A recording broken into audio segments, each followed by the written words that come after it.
Now, this is one of the most important topic which contains discussion of approximately 12 standards.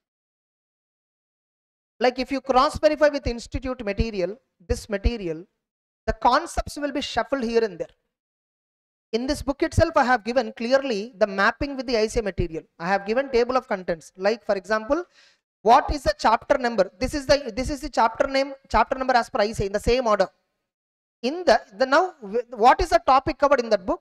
Where in our material it is covered. So we have given a mapping of each and every concept reference. So you will get an idea whether we are covering 100% of the concepts or not. So, like this audit report chapter is one of the fundamental chapter where we are discussing in our book covering 12 standards. Almost 12 standards will be there in audit report.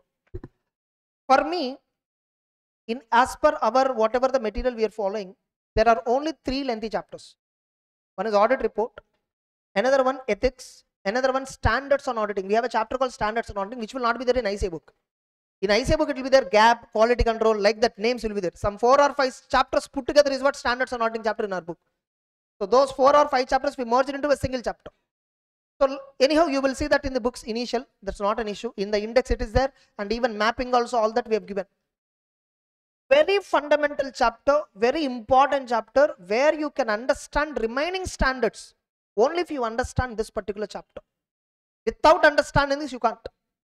Even in the May attempt, they are asking drafting related questions. In the May attempt, you see, they didn't ask you whatever the question you generally predict. They asked you draft an opinion section of the audit report, which I always highlight. Because they were either asked as an MCQ or asked as a descriptive. So they were asking, how do you draft an audit report with respect to 2 sections of the audit report? Don't worry, we'll discuss one by one. So don't expect the question paper is going to be like this, like that. No, without expectation. Never think about result. First, look at this process, set right your process, set right your preparation. Automatically, any question paper you can handle. Only easy question paper, anybody can handle. But if a question paper is tough, only few can handle. Prepare yourself like that. Prepare yourself to face the worst scenarios always. Don't expect everything will be smooth. So we'll begin audit report. So what is the objective of the auditor, by the way? The objective of the auditor is to obtain reasonable assurance whether financial statements are free from material misstatements, or whether financial statements are prepared in accordance with applicable financial reporting framework, and to report thereon. Correct? This is the objective of the auditor. So, 1 minute.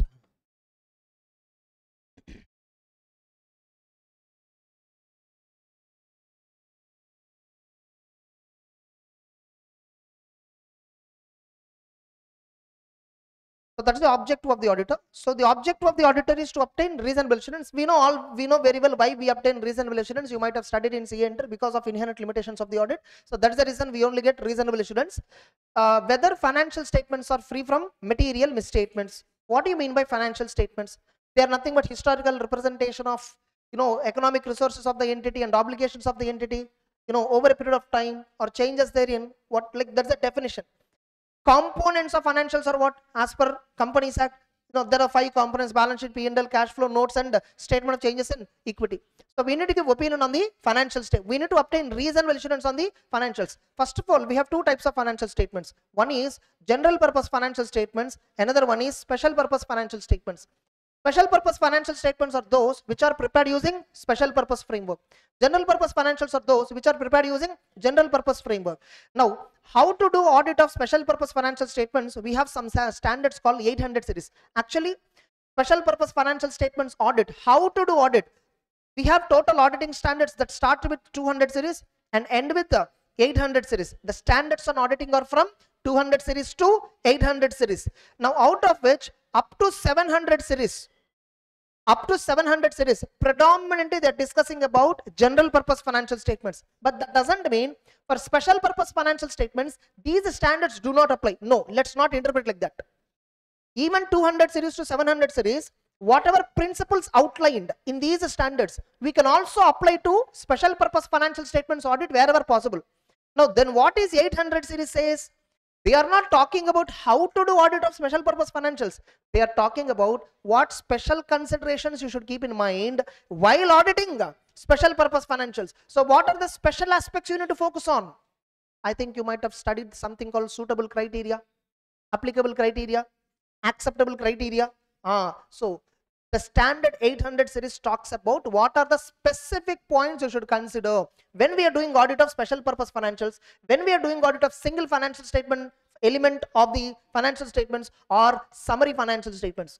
When we are doing audit of, when we are reporting on summary financial statements. You see 810, that's not audit of summary financials, reporting on summary financials. We don't do audit because audit is already done. Audited financials are already ready. So entire special purpose framework related financial statements, if at all we are doing audit of those financial statements, those financials are called as what? Special purpose financials. These special purpose financials are prepared as per the requirement of a specific user. They are prepared as per a requirement of a specific user. When companies are going for mergers, generally the purchasing company want to look at the real position of the selling company, where purchasing company might be asking the selling company to prepare financial statements using some methods which purchasing company will decide. Not, I don't want your gap financials. Of course, I take them.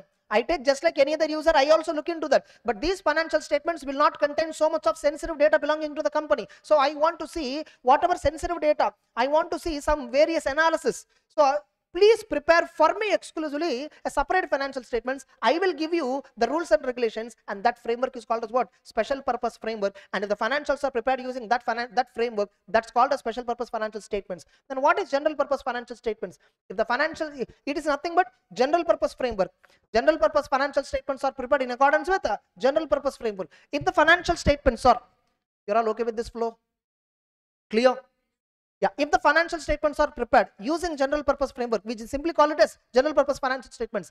General purpose framework is nothing but it's a financial reporting framework. What is it? It's a financial reporting framework which is designed keeping in mind various varieties of users, keeping in mind wide needs of users. What needs of the users? Financial information needs of the users. The financial statements which a company annually prepares,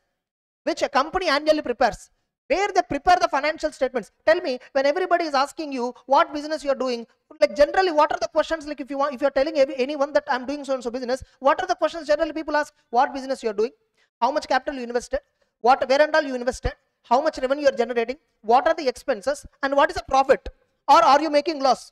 And right now, what is the position of the company? What is the performance of the company? Generally, this is what everybody asks about the business, right? Whether it's an insurance company, whether it's a banker, whether it's a government, or a shareholder, or investor, prospective investor, or my employees, or debtors, whoever it is, they want to know these common data about the company so that whether they can continue transacting with the company or not.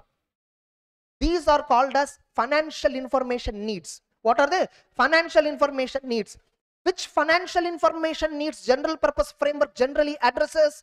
Common financial information needs. What are they? Common financial information needs are what? General purpose framework addresses. General purpose framework will not keep in mind any one particular user. Specific user, he want to know something about the company. No, I will not give that data. I will give common needs of the users. That data I will give you. Since public at large is interested in general purpose financial statements, lawmaker will generally involve in designing this framework. That's why we have Ind AS. That's why accounting standards. That's why we have Schedule 3, all that. Because these are all applicable for which financial statements? General purpose financial statements. Because the format is, these financial information is going to be used by thousands of users. Now, this general purpose framework or special purpose framework based on presentation, it is again subclassified into two categories. Based on presentation of information, it is again subclassified into two types. Fair presentation framework, compliance framework. What is it? Fair presentation framework, compliance framework. Compliance framework means you just have to comply with the framework. That's it. See, both are financial reporting frameworks. This is a financial reporting framework. This is a financial reporting framework. What is a financial reporting framework? Framework means rules and regulations. Financial reporting means preparation and presentation of financial statements.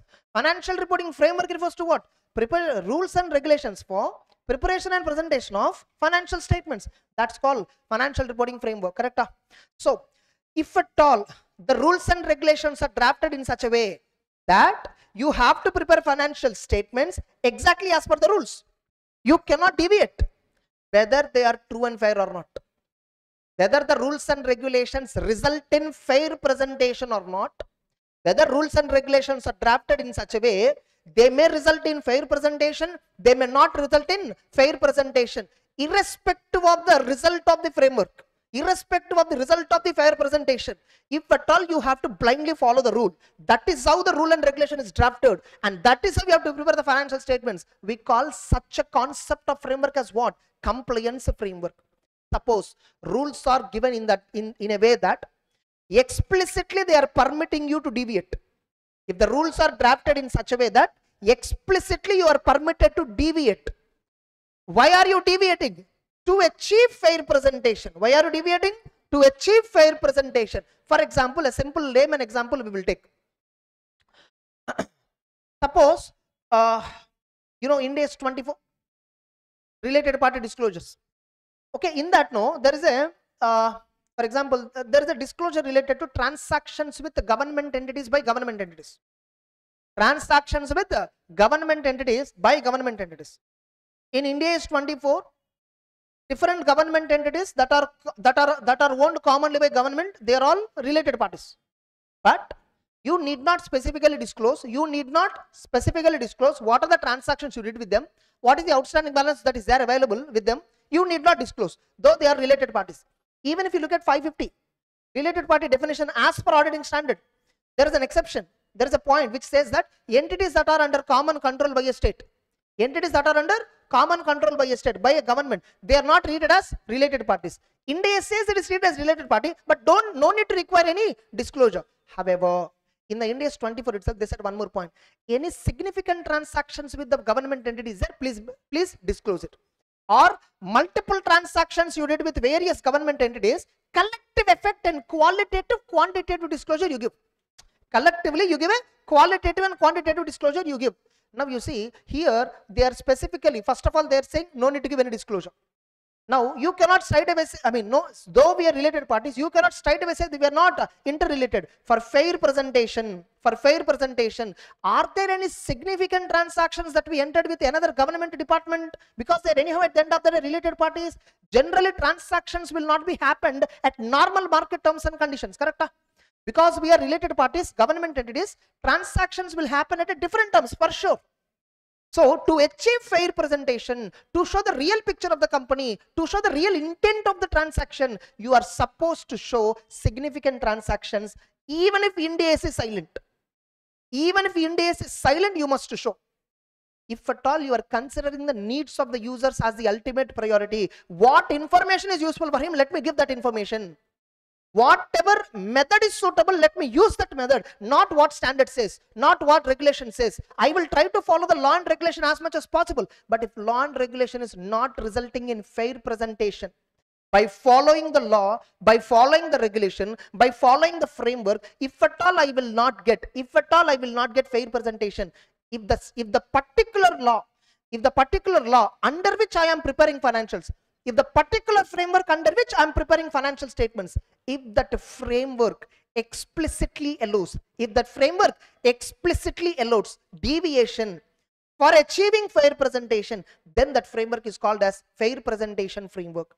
If at all that framework explicitly or impliedly permitting me to give additional disclosures beyond the requirement of the framework, then also it is called as what? Fair presentation framework. You see, that's why fair presentation framework definition will have explicitly or impliedly contains disclosures beyond the requirement of the framework, or explicitly, permitted to deviate from the requirement of the framework so as to achieve fair presentation. They use this word explicitly, implicitly, which many students don't understand the context of the discussion. Are you clear? Generally, can I deviate from an accounting standard? Yes, you can deviate only if it is explicitly permitted. Can I give additional disclosures? Whether explicitly it is permitting or it is silent, impliedly, you can give additional disclosures. For giving additional disclosures, no restriction. Explicit requirement may not be required. When you are not supposed to give additional disclosures, if the framework specifically prohibits it, if the framework explicitly prohibits giving additional disclosure, then you are not supposed to give additional disclosure. If there is no prohibition like that, you can give additional disclosures by default, no problem. So that's fair presentation framework. Understood? Now, what is it? whether the financial statements are prepared in accordance with the applicable financial reporting framework. Applicable means what? We need to check whether the financials, if it is general purpose, whether they are prepared as per general purpose frameworks. I need to check. If it is special purpose, I need to check whether they are prepared as per special purpose framework. That's it. Correct? No.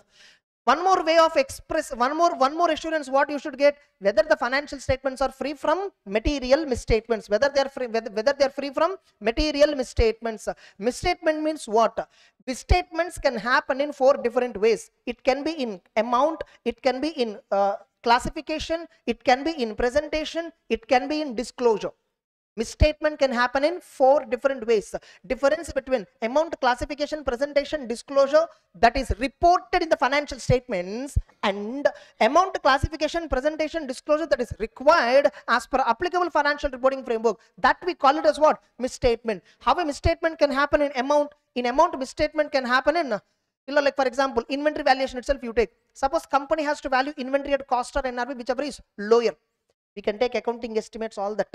But instead of taking that complex example, basic example I'm taking, always a classic simple example.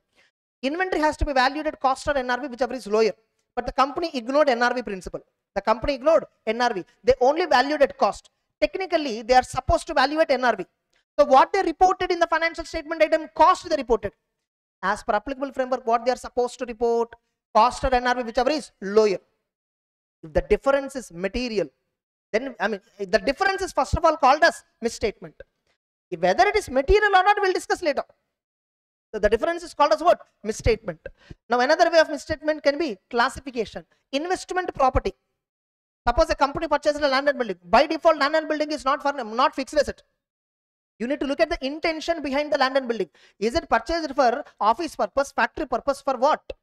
If it is not for that, for rental purpose you purchased, for investment purpose you purchased, then that comes under investment property. You should classify it as an investment, not as a fixed asset. If at all you wrongly classify it as a fixed asset, or a fixed asset wrongly classified as an investment, it will result in interpretations, ratio analysis, decision making of the users. The way the decision making of the users will vary depending upon, because they will compare asset turnover ratios of multiple companies, and they will see which company's operating cycle is very fast. They will do asset turnover comparisons and all. Which company is frequently rotating the assets, rotating, like how much they are generating turnover. So accordingly they decide which is an efficient company, which is not an efficient company, all that. In order to properly interpret this classification must be proper. Getting it? Then another way mistake can happen is presentation. Presentation means, we all know, for example, you say revenue from operations. Revenue from operations, which is there in the profit and loss account. How you should present that in the notes to account? You should present revenue from operations in the notes to account in 3 ways. Revenue from goods, revenue from services, and any other operating revenue. Correct? Revenue from services, revenue from sale of goods, revenue from sale of services, and any other operating revenue. This is a presentation requirement for the revenue from operations that you showed in the main profit and loss account. If you do not follow this presentation as it is, then that's a misstatement in presentation. That's a misstatement in presentation. Then misstatement can be in the form of disclosure. For example, Ind AS 24 says significant transactions with the government entities you must disclose.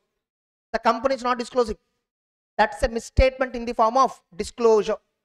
So what you ultimately reported in the financial statements, what is required as per the framework, if there is a difference between what you are supposed to do and what you actually did, if there is a difference, we call it as what? Misstatement. Simple. With this, fundamental discussion is over. Now let's begin into the audit report, the discussion. So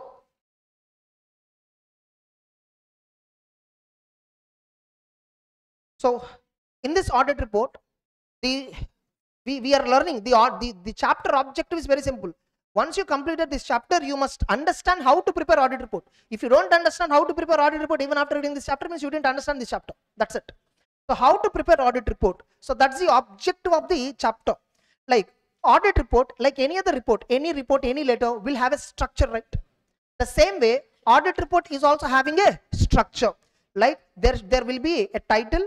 There will be a title for the report. What should be the title of the auditor's report? Independent Auditor's Report. The title must be Independent Auditor's Report. You cannot use some other title. Independent Auditor's Report.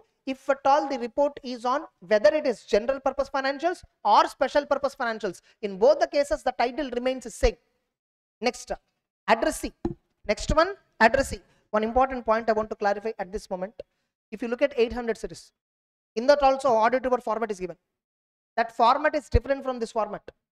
800 series, the format is different from this format. Until 17-18 financial year, until 17-18 financial year, even under SA 700, there is another format of audit report which is same like 800 format. Like in 800 format, if you see, first they talk about introduction, introductory para, then they talk about responsibilities of management, then they talk about responsibilities of auditor, then they talk about opinion, then basis for opinion first, then opinion section, then emphasis of matter, other matter paragraph, like that will be there. So opinion section will be somewhere in the middle of the report. Basis for opinion is above the opinion para. That's the old format of audit report. 17-18 financial year, even in 700 also the same format is there. Now in 18-19 financial year onwards, the audit report format has been revised, where the first paragraph in the audit report is what? Straight away opinion. The second paragraph is what? Basis for opinion. This format has been revised. Now even this format, latest format, whatever we are following in 700 is also implemented in 800. But for November 24 attempt, the same old format is applicable, because for November 24, whatever study material they gave you, applicable study material, that only contains old format. New format is not there. Are you clear? So if you look at ICI notifications, 800 series new standards were released. 800, 805, 810. Those standards will not apply for November 24 exams. Whether they are applicable for May 24 or not also, ICI has not given any clarification. Right now, we discussed 800 series in the same old format, even in a regular class for May 25. If at all ICI comes up with a supplementary material saying these are the structural changes that you need to make a note, then we will just revise that. You are getting it? So, title. What is the title? Independent Auditor's Report. Addressee. Generally, addressee is who? In case of general purpose financial statements, the members of the entity. In case of special purpose financial statements, generally the appointing authority. Whoever have appointed you, that authority. Opinion section. The first and foremost important thing is opinion section. We know that, see, there are broadly two types of opinions: unmodified opinion, modified opinion. What are they? Unmodified opinion and modified opinion. There is another discussion called unmodified report, modified report. There is another discussion called unmodified report, modified report. What is unmodified report, modified report? I'll discuss later. Because in summary financial statements and all, unmodified report context is used. People generally confuse with unmodified opinion. No, unmodified report is different, unmodified opinion is different. Unmodified opinion means dealing with only opinion para. Unmodified report dealing with the total format. The total format of the audit report. Unmodified report is different. Modified report is different. Modified report may contain unmodified opinion. Remember this. Modified report may contain unmodified opinion only. Getting it? But we are modifying the report format. We are modifying the report format. That we will discuss later. When the time comes, that time I'll tell you. So, opinions are broadly two types. What are the opinions? Opinions, yeah. Modified opinion, unmodified opinion. Suppose I am the auditor of the entity and I have been appointed to verify whether the financial statements are true and fair or not. Remember, in most of the standards, in our entire standards discussion, we are discussing preparation and presentation of financial statements as per fair presentation framework. We are discussing all the auditing standards in the context of fair presentation framework, that too in the context of general purpose financial statement. This should be one of the fundamental assumptions that you must keep in mind. So whenever you are reading all the standards in auditing, we are reading it from the context of general purpose financials and fair presentation framework. What about special purpose financials and compliance framework? These 2 points we should keep in mind when we are doing 800 series. So these 2 points we should keep in mind when we are doing 800 series. From 200 series to 700 series, we are understanding the subject from the context of general purpose financials, which are prepared using fair presentation framework, where true and fair is ultimate importance is given, where fair presentation will be given ultimate importance. So unmodified opinion. So I have verified the financial statements. I have been appointed as an auditor. I issued engagement letter. I obtained acceptance letter. All that appointment, everything, formalities and all. I saw all the formalities, whatever is required under professional ethics. Yes or no? You have clause number 9. Auditor has to ascertain whether he has complied with provisions of the Companies Act. Correct? So all that are ascertained and then accepted the audit of the company. And moreover, one more thing, we are discussing audit from whose context? Company entity point of view. Technically, all these standards are applicable whether you're doing audit of a partnership firm, audit of a sole proprietor, audit of a company, any entity you're doing audit. These standards are common, but we are discussing the audit provisions from the context of company because that is the way, that is where public interest is generally involved. Yes or no? So I verified the financial statements. I conducted audit for some 50-55 days, almost 10 to 20 team members, where we spent more than 500 to 1000 man days. Totally we spent, and you know, like we are at the conclusion stage. We verified all the aspects of the financials, like we verified assets, we verified liabilities, we verified incomes, we verified expenses, we verified going concern aspect, we verified so many things, and finally concluded that whatever the financial statements board of directors want to publish, whatever the financial statements board of directors want to publish, the draft financials are already given to me. That this is a draft, sir. Once you are okay with this, tell me, we will publish. The draft financial statements, when I see, I felt they don't require modification. I felt they don't require any modification. What do you mean by don't require any modification? They are true and fair.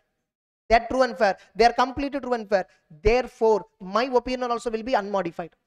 My opinion will also be unmodified. What if the financial statements given by the board of directors contains so many mistakes? What if they contain so many mistakes, like some amounts, classification, presentation, disclosure? Directors have to change it. I immediately told them, sir, you have to change these and all. These are all misstated. This will mislead the people. People will take a wrong decision based upon this. This is giving a wrong picture about the company. Board of directors said, no, sir, I will not change. This is already finalized. We just have to approve it. We just gave you draft financials just for your reference. No, we don't want to change. Means, according to me, the financial statements which require modification, they are not modifying. Which means I will give modified opinion. Okay, you don't modify the financials so that I can give unmodified opinion? No, he is not ready to modify. I will give which opinion? Modified opinion. Now, unmodified opinion will be given by the auditor.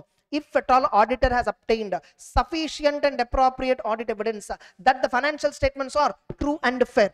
That the financial statements are true and fair. More clearly speaking, if the auditor has concluded based on sufficient appropriate evidence that financial statements are prepared in accordance with the financial reporting framework, then auditor will give unmodified opinion. When we will give modified opinion, two circumstances I will give modified opinion. If I conclude based on sufficient and appropriate audit evidence, if I conclude based on sufficient and appropriate audit evidence that financial statements contains misstatements, like nothing but if I concluded based on sufficient appropriate evidence that financial statements are not free from material misstatement, then I will give modified opinion. Second scenario, suppose if I have to conclude, are they right or wrong? You must give me so much of information.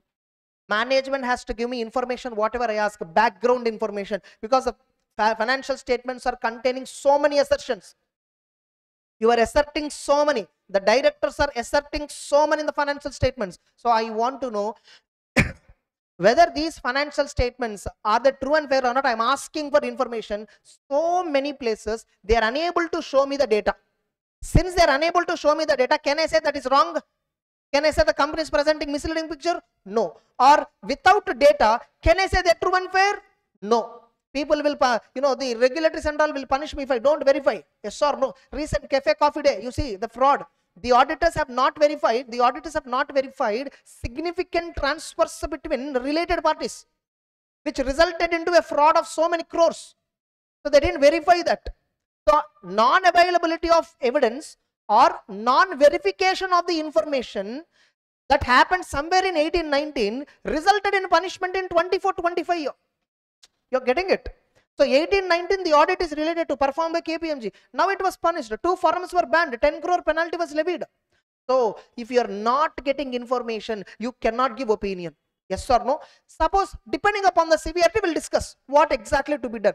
If you are unable to obtain, when you will modify, if you are unable to obtain sufficient appropriate evidence, then also I will give modified opinion. If I got the evidence and I have a proof that it is not free from misstatement, I will give modified opinion. If I am unable to obtain evidence, then also I will give modified opinion. These are the two circumstances where I will give modified opinion. Unmodified opinion is also called as clean opinion, which is also called as unqualified opinion, which is also called as unqualified opinion.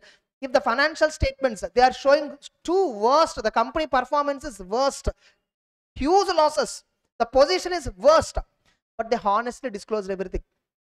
They honestly disclosed everything. They accounted everything correctly. They showed their assumptions, business plans, everything honestly. Tell me which opinion I'll give. Unqualified opinion. Unqualified opinion means the financial statements information is true and fair. You can trust it. Don't worry. Modified opinion means the financial statements are not showing true picture. Do not trust it. That is the meaning. Getting it?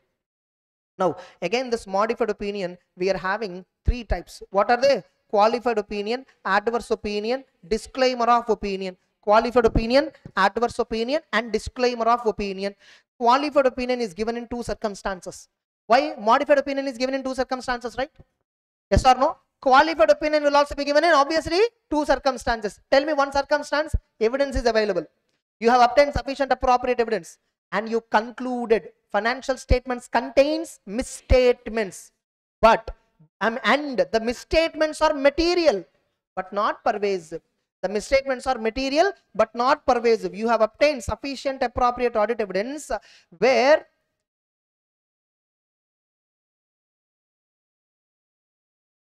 the auditor shall express a qualified opinion. The auditor shall express a qualified opinion.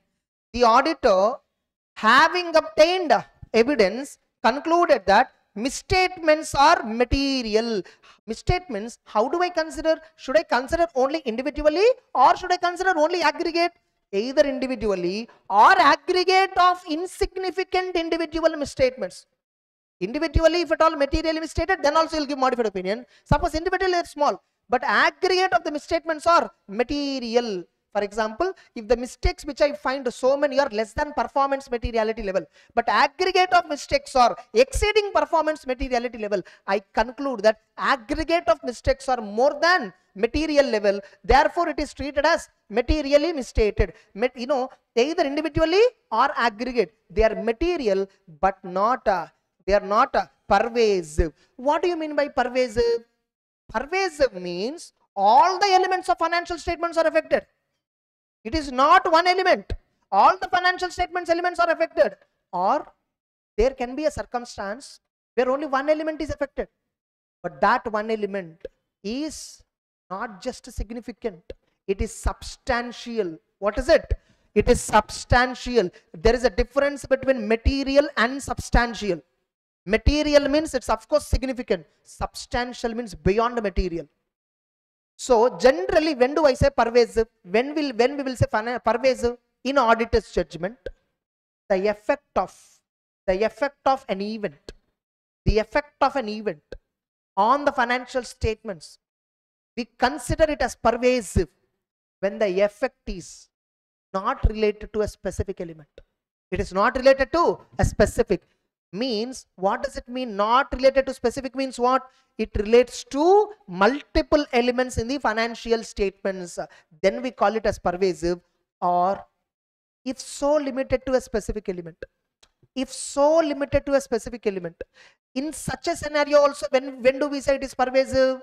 Even though it is a specific or single element. If that single element is a substantial portion.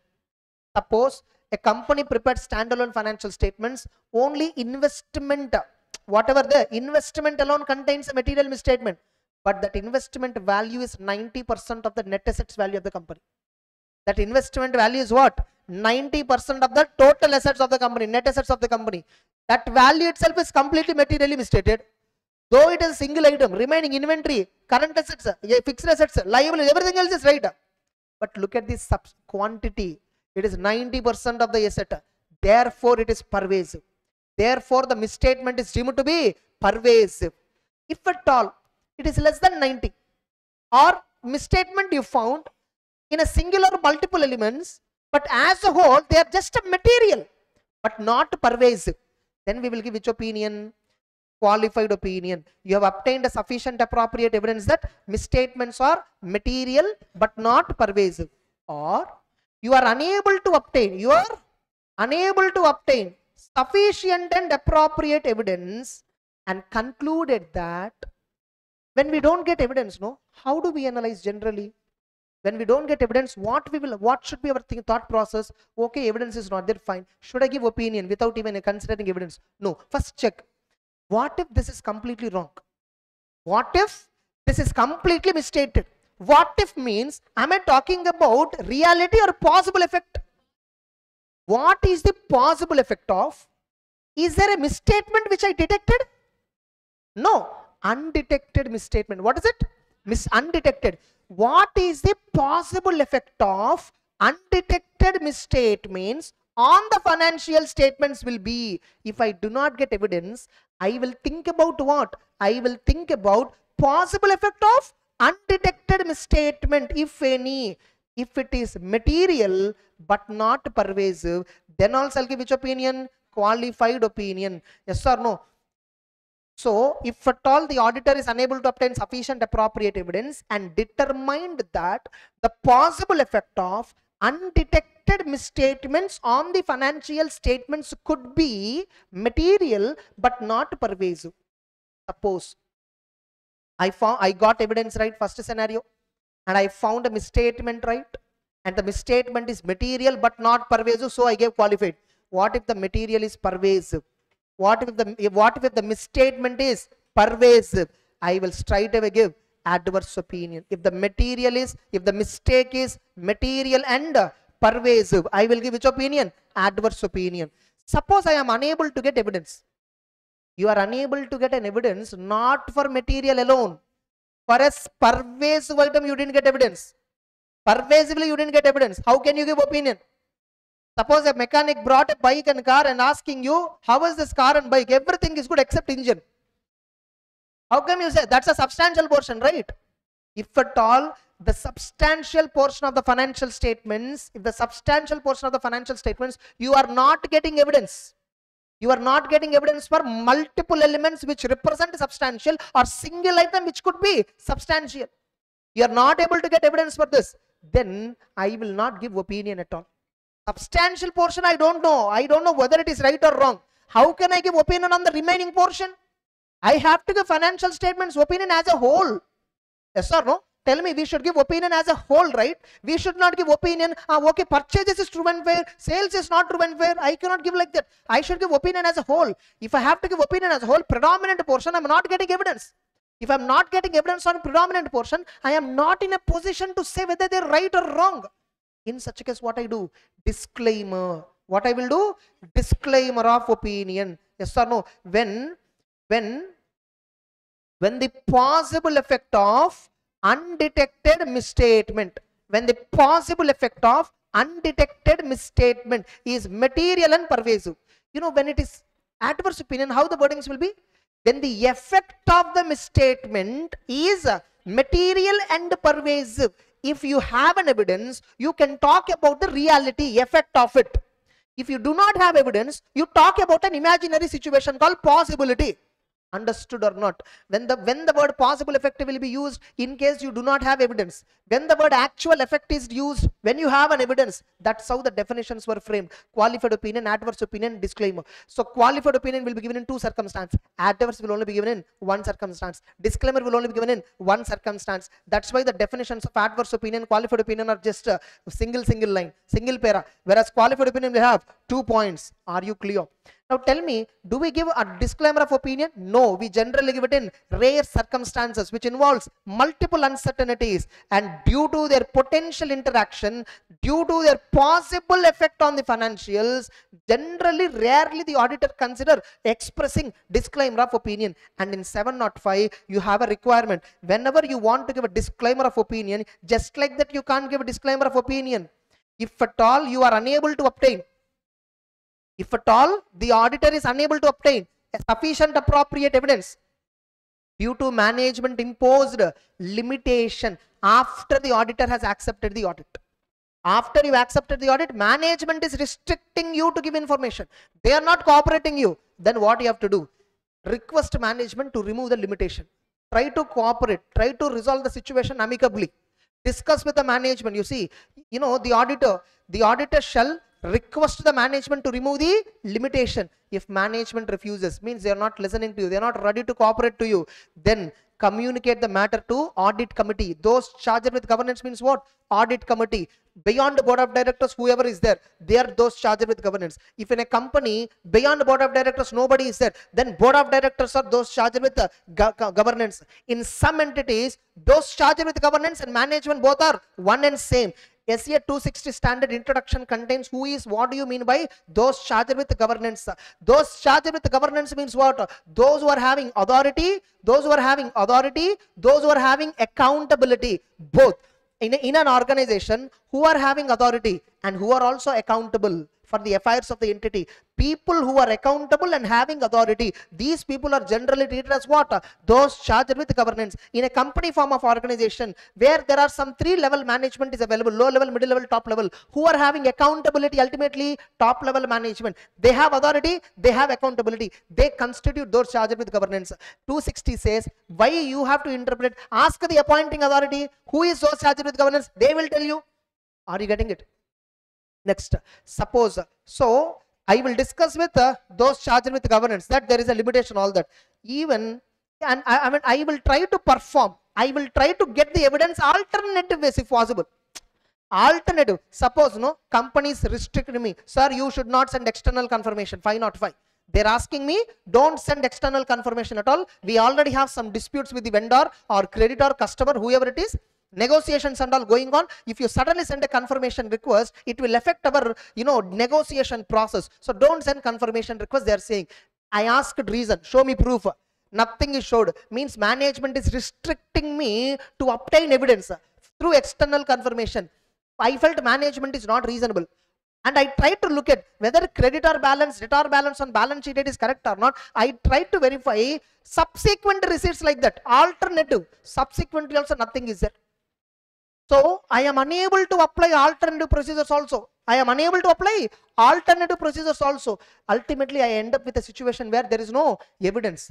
Alternative procedures also unable to perform. And top management is not, they are limiting my power. If at all, the possible effect is material but not pervasive, I will give qualified opinion. If the possible effect is material and pervasive, I will withdraw first. What is it? I will withdraw from the audit where permitted. I will withdraw. If at all the auditor concluded possible effect is both material and pervasive, withdraw from the audit where practicable and possible. If at all withdrawal is not practicable, disclaim the opinion. When withdrawal is not practicable, when it is not permitted, for example, you have SEBI LODR regulations, listed entities, where they say just like that you can't resign. We have this SEBI regulations, LODR regulations we have. What the LODR regulation says, if at all an auditor of a listed entity want to withdraw within 45 days from the end of the quarter. See, if you want to withdraw before the quarter completion, shall we withdraw? Happy. But once quarter gets completed, which quarter? Any quarter. Q1, Q2, Q, that don't apply that. You suppose auditor want to resign on 20th July. Before 20th July, which quarter completed? 30th June. Are you wanting to withdraw within 45 days from 20th June? Yes. Give report for that. Give limited review report for that quarter and then resign. Suppose you want to withdraw after 45 days from the end of a particular quarter. You want to withdraw after 45 days from the end of a particular quarter. I want to resign on August 20. August 20, before August 20, which quarter got completed? June 30. From June 30 to August 20, what is the duration? More than 45 days. Therefore, I want to withdraw more than 45 days from the end of the June quarter. In this case, in this example, based on the date. If you want to withdraw after 45 days from the end of a quarter, you should give review report for that quarter and the next quarter. And an auditor who has given review report for 3 quarters must give annual audit report also. Which means, if a company is limiting you, where you already gave one, you want to withdraw at this moment, you cannot withdraw just like that before you give review reports as per the LODR regulations. Are you clear? So that is what called as where withdrawal is not permitted or possible immediately. In that case, now I have to give report. What should I do? Our evidence is not there. They are asking me report. What should I do? Then I will give disclaimer of opinion. Then I will give what?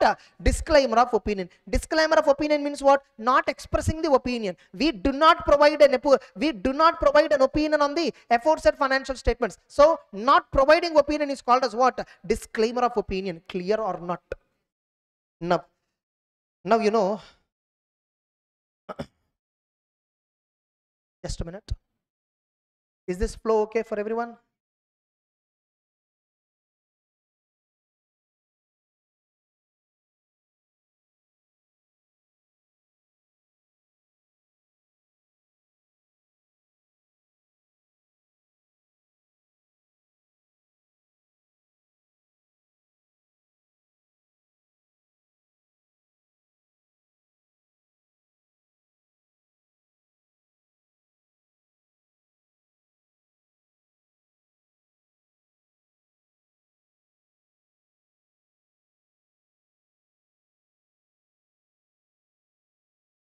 Yes. So that's about opinion, different types of opinions that we understood. Now, how to draft these opinions? How to draft these opinion sections alone? Remember, I'm still discussing only one element of the audit report. Title we understood, addressee we understood. How to fill the title, how to fill the addressee. Now, how to make the opinion? So just to recollect, if at all you're having pronouncement book, later on you just watch pronouncement book after based on this understanding. You know, first opinion section, right? Opinion section will have two paragraphs. Opinion section will have two paragraphs inside that. See, actually, title, addressee, opinion, basis for opinion, these are all ones sometimes referred as paras in the audit report, or more accurately, these are referred as sections in the audit report. Opinion section, basis for opinion section, key audit matter section, like that. Opinion will have two subparas inside that. First para is like an introductory para. First para is like introductory. Who are you? First you should tell. No, people don't know. We have audited financial statements of so and so entity comprising balance sheet, P&L, cash flow statement, which are prepared as per GAAP, which are prepared as per Companies Act, like that. Something you should give. Reference you should give. You should tell what you did. We have audited. Yes or no? Then second, this section is actually what? Opinion section. Talk about your opinion.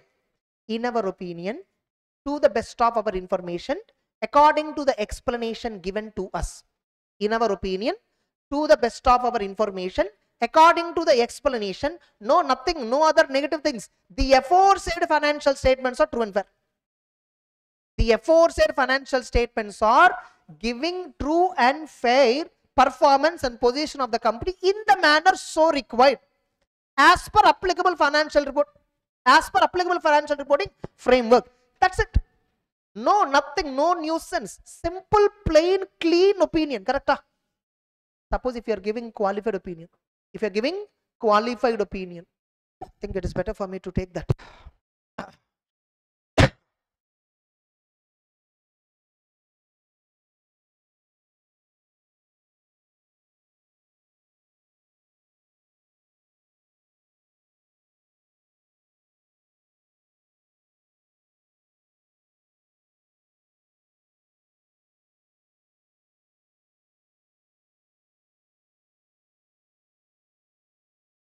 Just a minute, direct I'll download it.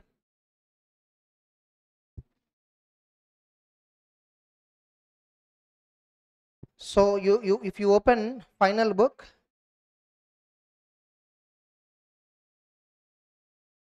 in auditing and assurance, you have module 3 open. At the last pronouncement link is given. Inside that we have to download two standards. One is 700. One is 700.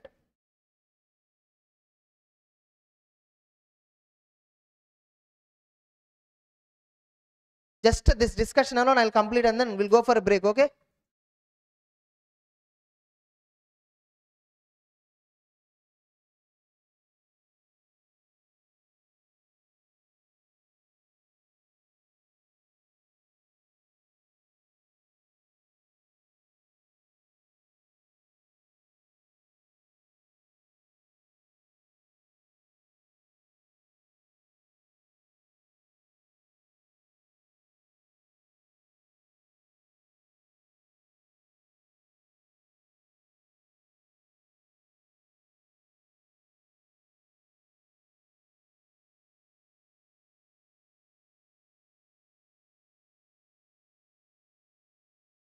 So like the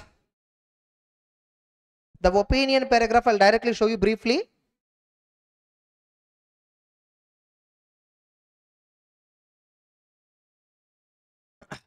So you see, what is this actually? Title, there is a title called Independent Audit Report to the members of the entity. Then this first paragraph in the audit report is what? Opinion. And sometimes you may have to talk about regarding which financial statements this audit report is dealing with. Suppose the company which you are doing audit is preparing both consolidated financials and standalone financials. You may have to give opinion on both on. You may have to give a report. You should give report on both standalone and consolidated. So in that way, in such a case, this report is dealing with what? So this report is dealing with standalone. Opinion. We have audited all that matter. In our opinion, to the best of our information, according to the explanation given to us. See, this is a reasonable assurance clause directly. In case of reasonable assurance, you should give like this drafting. So, to the best of our information, according to the explanation given to us, the aforesaid financial statements give information required by the Act in the manner so required and give a true and fair view in conformity with GAAP accepted in India of profit, all that. Getting it? Now, look at SA 705, for example. So inside this, we have some illustrations on qualified opinion and adverse opinion like that. You see how qualified opinion will be given. Here what happened is company, some inventory is there that is materially misstated. It is supposed to value at cost or NRV, whichever is lower, but the company valued only at cost. That's the reason. But first you see opinion section, same title, independent audit report to members of the company, side heading itself reflecting what opinion they are giving, qualified opinion. Now in the second part, you see, in our opinion, to the best of our information, according to the explanation given to us, the aforesaid financial statements give information required and giving a true and fair view. Qualified opinion also is a positive opinion, but it's a conditional positive opinion. That's why it's called qualified opinion. Qualified means what? I have a reservation. I have a remark in that. Getting it? So what are they saying? In our opinion, to the best of our information, according to the explanation, the aforesaid financials are true and fair, except for effect of the matter described in basis for qualified opinion section. Here they are saying effect of the matter. What does it mean? Evidence not there, evidence there, but misstatement found. Evidence is there, misstatement found. That's why it's called effect. Suppose evidence is not there, misstatement is not found, but material but not pervasive, then possible effect of the matter. They talk about what? Possible effect of the matter. They'll give you MCQ. They give a situation of not evidence is not found. What should be the suitable opinion paragraph draft? Option A, B, C, D. They exactly give here possible effect word. One option they'll have just effect word. Another two options will be with a different terminology. Unless you observe this, you can't make a mark in that. You're clear. So, except for the effect of the matter. What is the matter? There is a matter except that effect. What is it? It is described in basis for qualified opinion section. Where it is? Here itself. In our report, no, there is another section, basis for qualified opinion section. Except the matter described there, the aforesaid financials are true and fair. That's it. Now you see, adverse opinion. How they give adverse opinion? Here adverse opinion is given due to material misstatement. Misstatement means effect only, right? Yes or no? Misstatement means effect of the matter. Same you see, report to the title, title, addressee. Adverse opinion, side heading itself will contain. Straight away you see, in our opinion, to the best of our information, according to the explanation given to us. In our opinion, to the best of our information, according to the explanation given to us, negative words directly. The accompanying financial statements do not give true and fair view. They are straight away saying they're not true and fair. Why? Is there any exception? No, not exception. So many were there. Because of significance of the matter discussed in basis for adverse opinion section of our report. Because of the significance, we are giving this adverse opinion. Clear? Now let's see disclaimer of opinion, how it looks like. Opinion section alone I'm showing the remaining contents I'll show next in the when I started them. Disclaimer. You see disclaimer. In qualified opinion, adverse opinion and unqualified opinion, the opinion pair side heading opinion. Unqualified opinion means side heading is simply opinion. Qualified means qualified opinion, adverse opinion. Disclaimer means disclaimer of opinion. Correct? Now, in all the three opinions, no, you are actually giving opinion. Unqualified means you are saying they're right. Adverse means you are saying they're wrong. Qualified means everything is right except so and so. You are giving an opinion. Disclaimer means you are not giving opinion. When you give disclaimer of opinion, when there are multiple uncertainties, when you concluded that you cannot get evidences, when you have not got the evidences, have you audited? No. So we were engaged to audit. What is it? We were engaged to audit. Whereas in the remaining paragraphs, we have audited, we have audited, we have audited. Here it is, we were engaged to audit. We didn't audit. That's why I'm giving disclaimer of opinion. We were only appointed as an auditor. We have not audited. Yes or no? Straight away, we do not express opinion. Straight away we say we do not express. In our opinion, we don't have opinion. No, not like that. Yes or no? We straight away say we do not express opinion. Why? What happened? Because of significance of the matter described in basis for disclaimer of opinion section of our report, we have not been able to obtain evidences to provide a basis for the opinion. In order to give an opinion, we must have some basis. That basis we didn't obtain. Why we did not obtain? Sufficient appropriate evidence. That's it. Opinion discussion over. Understood? All of you? Then we need to start about basis for opinion. Then we need to discuss about basis for opinion. If these two sections of the audit report is completed, major audit report chapter is over. Major discussion in the audit report will be over. In the sense, contents of the audit report, major discussion will be over. Only these two sections takes little time. Then the next section that will take little more time is going concern. Another section that takes little time is what? Going concern. That's it. Are you clear until now? Shall we take a break or continue? Okay, continue. We'll take after half an hour. Basis for opinion also will complete and then we'll take a break. Yes. So, basis for opinion. What is basis for opinion section? Basis for opinion means what? What is the basis on which you gave this opinion? They're asking you. People don't want to see you are giving after opinion. I want to know on what basis you gave. Only then I will trust your opinion. Because the basis upon which you give opinion, maybe for you arrived that opinion on that basis. Same basis if I know, I may not conclude the same opinion. So I just don't want to know your opinion. I want to know on what basis you gave this opinion. So that I will interpret my own. I will take my own decision accordingly. Yes. So, basis for opinion. You see, basis for opinion section. What are they saying? Suppose this is unqualified opinion. Unqualified opinion, what basis will be there? See, if I gave a qualified opinion, I can say there is a misstatement. Adverse opinion, I can say something is wrong. For unqualified, what is the basis? Very simple. I conducted audit as per standards on auditing. We are independent of the company. We have obtained sufficient appropriate evidence to provide a basis. We have obtained sufficient appropriate evidence to obtain a basis. And in between, we also say that we have complied with, we are independent together and we have fulfilled our responsibilities. We have fulfilled our responsibilities as per code of ethics. So, if you are asking me what is the basis, I did audit as per standards. As per the standards, there are so many responsibilities are there. You want to know about responsibilities? In our report, there is a separate section. Auditor responsibilities for audit of financial statements, there is a section. Go to that section, see what are all my responsibilities. For me, they are as per standards. I cannot sit and explain here itself all the responsibilities. If you want, go there and then read. As per those responsibilities, I fulfilled. That is how I gave an opinion. That's the basis.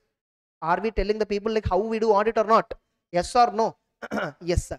Suppose no, I gave qualified opinion. I gave qualified opinion. And I'm telling as it is like this. Will people accept? They want to know exactly where the mistake, right? Yes or no? They want to know where exactly the mistake is. So, in basis for opinion, if at all you are giving qualified opinion, basis for opinion will have the standard discussion. We conduct our audit as per standards audit, that will be there. But in addition to that, specifically you have to explain why you gave qualified opinion. Why you gave qualified opinion, you have to specifically explain. In this example, the company inventory in balance sheet is carried at 100 crore. The management has not stated inventory at lower of cost, whichever is lower. If at all, you see here, but stated only that at cost, which is a departure from the accounting standard. The company records indicate that if at all, had means what? If at all management valued at lower of cost, an amount of 20 crore, NRV is 80 only, but cost is 100, but company showed in books at 100. They're supposed to value at 80. If at all management value at 80, what is the impact on the balance sheet or P&L? The amount of 20 crore should be required to write down the inventory. Shareholder funds will be affected by this much. Profit will be affected by this much. Tax liability will be affected by this much. Means you are not only required to tell where the mistake. You are also required to tell quantification, effect of the mistake also you should tell. What is its financial effect on the financial statements also. So not only qualifying, quantifying is also important. Are you clear? So this is our basis for qualified opinion section. So now let us look at basis for adverse opinion section. Basis for adverse opinion section. Now as usual, we have see, because no, in qualified opinion, adverse opinion or unqualified opinion, in all these 3 cases we have conducted audit. So how you conducted audit, you should explain them. I conduct audit as per standards. As per the standards, we have responsibilities. Those responsibilities are described in auditor responsibility section for the financial statements. So there it is there. Responsibilities are discussed in the auditor responsibility section for financials. We are independent of the company. We complied with them. Whatever evidence we obtained, no, they're all sufficient and appropriate. Only based on that I gave this opinion. So you should tell them. In addition to that, why you gave adverse opinion, you should specifically tell the people, right? So as explained in so and so note, the company has not consolidated a material subsidiary, because this is an opinion on, this is a report on consolidated financials. The consolidated financials ignored one material subsidiary. Ignoring a material subsidiary, can a consolidated financial shows the true group picture? No. Therefore, I am giving adverse opinion. So auditor specifically highlighted, and you know, here we should not only qualify, we should also quantify it.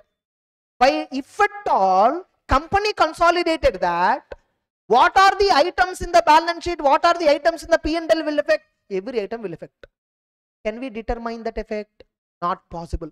We are here to give opinion. We are not here to prepare consolidated financials and give it here again.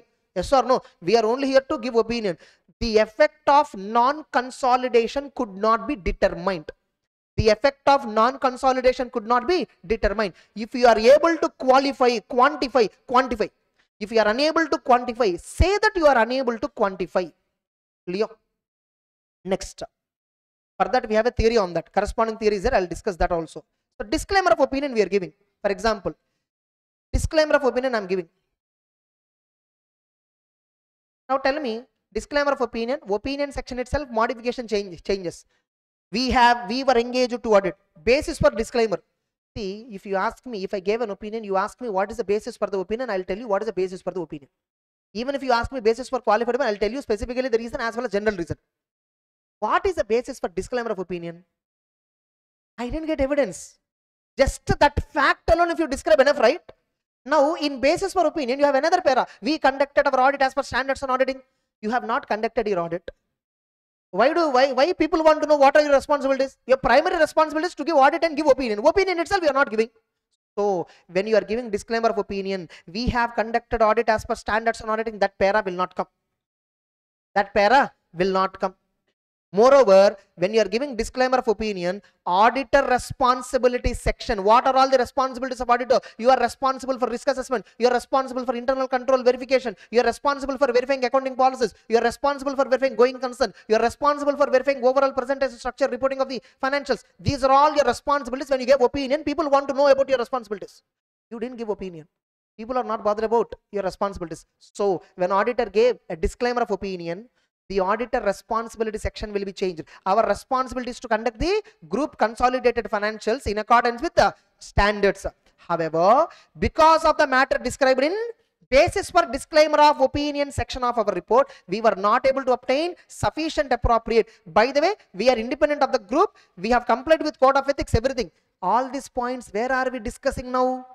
Auditor responsibility section for financial statements. Inside that section we are reporting. When we are reporting these ethical requirements, independence requirements, all that, disclaimer of opinion, if it is given, we will report you. If at all disclaimer is not given, some opinion is given, these points, majority of these points will directly come in basis for opinion itself. Are you clear? That's it. Next. So now let's look at the corresponding theory. Now tell me, when you are giving unqualified opinion, not a big deal. But when you are giving modified opinion, basis for opinion will undergo so many changes. Correct? When you are giving modified opinion, basis for opinion section will undergo so many changes. Like what changes? Suppose no, financial statements are containing material misstatements. What you have to do? You have to qualify. Not only qualifying, you should also quantify the effect unless it is impracticable. Suppose it is impracticable, you are unable to quantify. If it is not practicable, the auditor shall mention the same. Right now we have seen non-consolidation, the effect is impracticable, so we didn't decide. Like that they showed. Suppose no, if there is a material misstatement, Misstatement can not only be in amount, it can be in the form of disclosure. Suppose the company made a material misstatement in narrative disclosure. Narrative disclosure means in notes to account, some theory points will be there in company. Paragraphs, revenue recognition policy, what they followed. Fixed asset recognition, fixed assets recognition criteria is what. Like that, the company gives so much of theory content in the notes to accounts along the way, apart from the breakup of the figures. Now, in those narrative disclosures, they made a mistake. Like they are disclosing wrongly narratives. If the misstatement is narrative, what auditor has to do? The auditor shall include in the basis for opinion section an explanation of how the disclosure is misstated, how so and so note point wrongly drafted. You should explain that in basis for opinion. If at all misstatement is in the form of a narrative disclosure, sometimes misstatement may be in the form of non-disclosure. There is something which company has to do, they didn't disclose. Now what you have to do, that is also a misstatement, right? Now what you have to do in basis for opinion, of course I know you will modify, qualify, a disclaimer, all that fine. But in basis for opinion, you should tell people that something is not disclosed, right? How do you tell that? First, discuss with the top management what is the significance of non-disclosure. What is the nature of omitted information, segment information or related party disclosure, what is omitted? And unless prohibited by law, include the disclosure in the audit report if it is practicable to do so. Company did not give entire AS 17 or segment reporting standard, they didn't follow. Primary reporting, second reporting, all put together comes to 5 pages. Should I give that entire 5 pages in audit report? Should I sit and prepare? They didn't prepare because they didn't understand that standard. Getting it? Should I sit and prepare? No, it is not practicable unless it is practicable. Generally, I will describe nature of omitted. I will just describe nature of. I will say that segment information required as per so and so accounting standard, the company did not present. It is not practicable for us to give the disclosure here. Are you getting it? That's it. Suppose you are modifying because you didn't get evidence. We have seen if at all you are modifying because there is a misstatement, you should qualify and quantify. Now I want to give a modified opinion because I'm not able to get evidence. For that reason I want to modify. In that case, what auditor has to do? The auditor shall include in basis for opinion reasons for the inability. Why you didn't get the evidence? Who restricted you? Give the reasons. Next, suppose when the auditor is disclaiming the opinion, the audit report shall not include the following element. The audit report shall not include. Audit report means which part of the audit report? Basis for opinion section. By the way, more clearly, basis for qualified opinion or basis for disclaimer of opinion. Nothing but.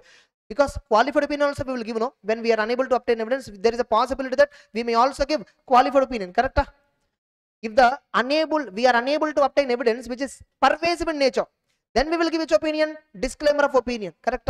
Now, so when auditor disclaims the opinion, the audit report shall not. A reference to section of the report that describes responsibilities of the auditor. Generally, basis for opinion, you see, we conducted our audit as per standards on auditing. Our responsibilities are referred under so and so. Like that para itself will not come. When you gave disclaimer of opinion, generally, yes or no, when auditor disclaims the opinion, basis for disclaimer of opinion should not contain such a kind of statement. Basis for opinion shall not say that we have obtained sufficient appropriate evidence. Correct? Generally, basis for opinion, you see, last line, we believe that evidence obtained by us is sufficient and appropriate. That's how the opinion will be, real opinion. I mean, real drafting will be.